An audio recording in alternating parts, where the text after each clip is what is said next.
we're going to go through the squat. The key elements of the squat, we're going to go through it by body part. Feet, knees, pelvis, hips, core, all these areas have a few keys. We're going to go 3 basic keys for each area. Some people think maybe it's their feet limiting them, their knees, their hips, their pelvis, their low back. We're going to go through a few keys for each one of those spots, okay? We're going to start with the keys for the feet. Everything starts with the feet, so we've got to get our distances right out of the gate. Feet are so important in all core movements. If the feet aren't in the right place to begin with, if we don't have our stance to start right, everything else is going to be more difficult and break down. So what we're going to do is we're going to start with their placement, how wide they should be. So we're going to look at our shoulder distance, lateral deltoid to lateral deltoid. So I'm going to look in the mirror, match up my hands with as far as my deltoids go. This is about my distance. Now we're going to make this distance. Often we'll put down on the ground a piece of tape so we can straddle it and get used to how wide. Might feel a little wider to get at the hips than you may be used to. So this is going to be my distance. The skinniest part at my heels is going to be at least lateral deltoid to lateral deltoid, shoulder to shoulder, wide at the inseam. Not narrowed in to meet up with them, you want them wide. This allows us to get at the hips better. If we're very narrow, we kind of get locked up by our sort of leg and thigh. When I get wider, we can come down and get in between the thighs, get our pelvic muscles involved, get the hips involved better. And that's one of the big keys, is we want this to be a hip dominant squat. We want to lift with the hips, the big strong hips, spare the knees and spare the low back. This is effectively how to get down and get up using mostly hips without overstressing knees that work hard and the low back, which can often be a problem. So number 1 is that foot width. We're going to be that deltoid width. The second factor that we have to make sure that we're getting very effective here is the angle of our feet as they point out the way that we're looking. This is more external rotation. This is more internal rotation, sort of your pigeon toe, duck foot. Now, as far as our feet, once we got our width, shoulder, is I don't want to see any more than about 15 degrees maximum of external rotation. And then that should be kept. That foot shouldn't be sliding or collapsing down with each one of your repetitions. It should be set, which is the third thing we're looking for at the foot. First is our width. Second is our angle, no more than 15 degrees open. And the third one is going to be how we root with our foot. It's kind of bringing the arch up, digging the toes in.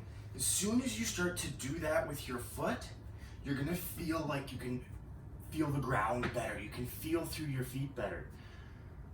Our feet are how we interact with the environment around us most of the time. We do use our hands to pick up things, but we're constantly in contact with the world with our feet more than anything else.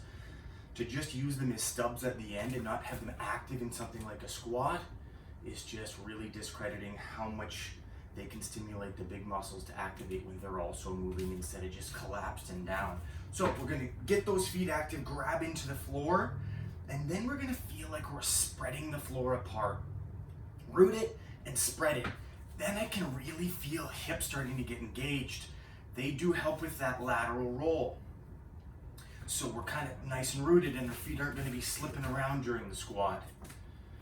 That's the 3 for the feet. We're going to move forward now to the next joint up, the knees.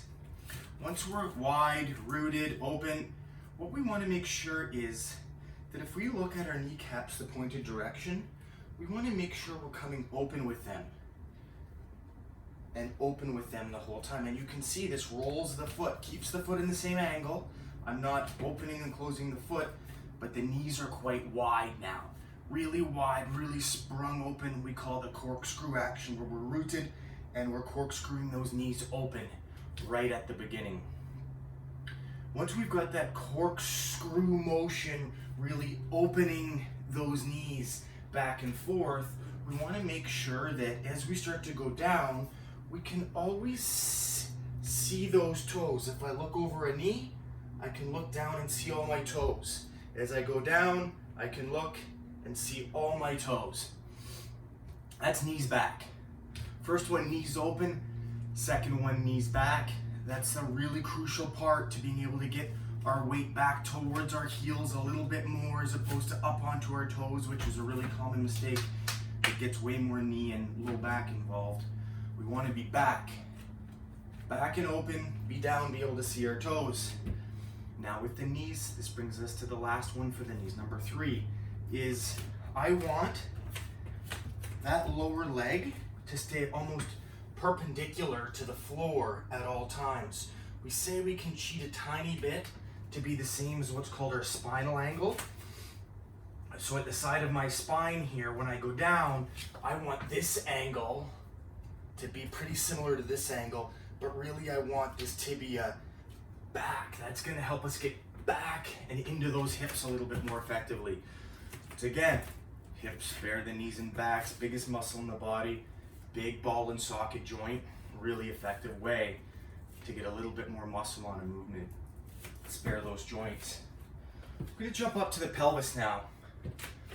This whole motion is driven by the pelvis. You get really sick of hearing me talk about pelvis, pelvis, pelvis, tuck your pelvis, activate your core, squeeze, squeeze, squeeze. All the time, everything comes from the pelvis. The squat is very simple, anterior tilt till a full motion where the hips engage, where we're gonna see a little tilt of the pelvis, and then a massive tuck of the pelvis to come back up to get stacked underneath our gluteal muscles, so the top of our squat is gonna be very tucked. And that's the first one. Tuck at the top. The top of that squat, once I'm coming down and back up, this tuck of the butt activates the glutes, activates the pelvis, activates the front core muscles. The whole time we're coming up, we're gonna start to think about tuck, tuck, tuck, tucking. I'm exaggerating this a little bit because I'm rounding up top, and it would look more like a stable up top without too much rounding. Tuck at the top, that's the first key for the pelvis. Now the second key is what do we do at the bottom? When we come down, we're gonna look at this line right here. So as I'm coming down into the squat, you're gonna notice that right about there, this belt line tucks through a little bit. Right now I'm throwing my pelvis back, back, back, back, back, back, till it tucks, then I'm tucking back up and through. This little sort of opening of the low back at the bottom, Brett Contreras calls it the butt wink. He's the glute guy. He's done all kinds of great work with things like the hip thrust and glute bridges and glute activation. Really interesting, Brett Contreras, to talk about some of his motions. He coined that the butt wink. That should be the bottom of your squat. As that pelvis tucks open a tiny bit, it's loading that hip now, and we can start to tuck as we come back up. Now, this is one of the things that's super key with the pelvis. We have to feel this tuck in both directions. It kind of takes us there, and then we fight it back against it in the opposite direction. So, key 3 is feel it with the pelvis. This one, you can look and try to look at your angles, try to see exactly where that butt wink takes place, just right there, and then I can push myself up into a tuck again, let it come back, push myself up into a tuck at the top, squeezing those glutes, using that core. Feel those motions. They're harder to see in the mirror than they are to feel that little bit of give at the bottom of your squat. Now, that brings us into the hips. What we're gonna do at the hips. Really key with the hip is this roll open we talked about with the knee already. So once we're down at the bottom, we want to roll open with our nice corkscrew motion with our kneecaps and our hip externally rotating as well as we come up to get our pelvis tucked underneath. We're backing out with that pelvis, we're tucking up with that pelvis. Chest is forward, we're rolling open, open, open, tuck, tuck, tuck, and open. Everything's gonna engage on the outside part of those hips if we keep rolling it open to get up. That's the first key at the hip. The second key rolls right into the pelvis. You can't separate pelvic motion from hip motion here because they kind of keep levering off one another. With this, we're going to talk about extending that hip. That's one of the most powerful things that the actual glutes do, is they bring the hip back. They're also powerful pelvic tilters all the way through. So as we come up, we're going to really extend that hip and tuck the pelvis at the same time. This rolls into part of feeling the pelvis, is feeling the hip within that extension.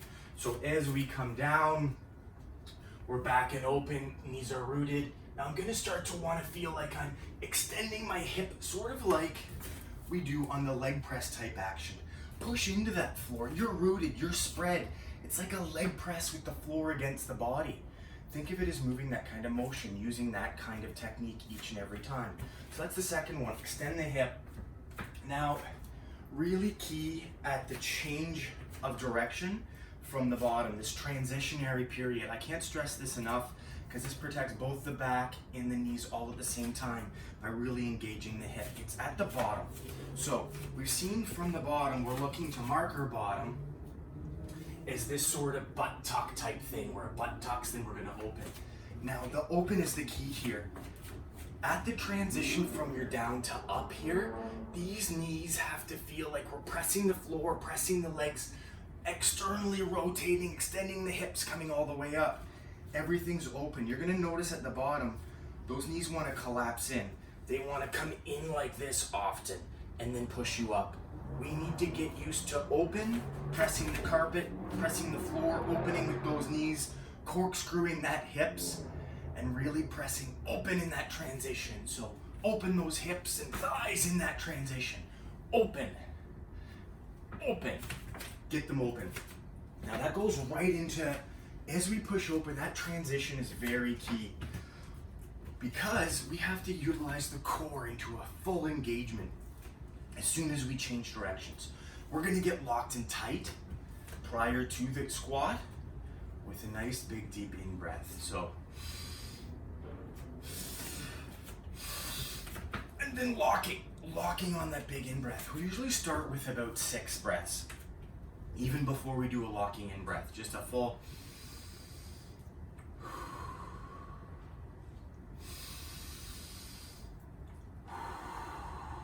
Just a full good in breath.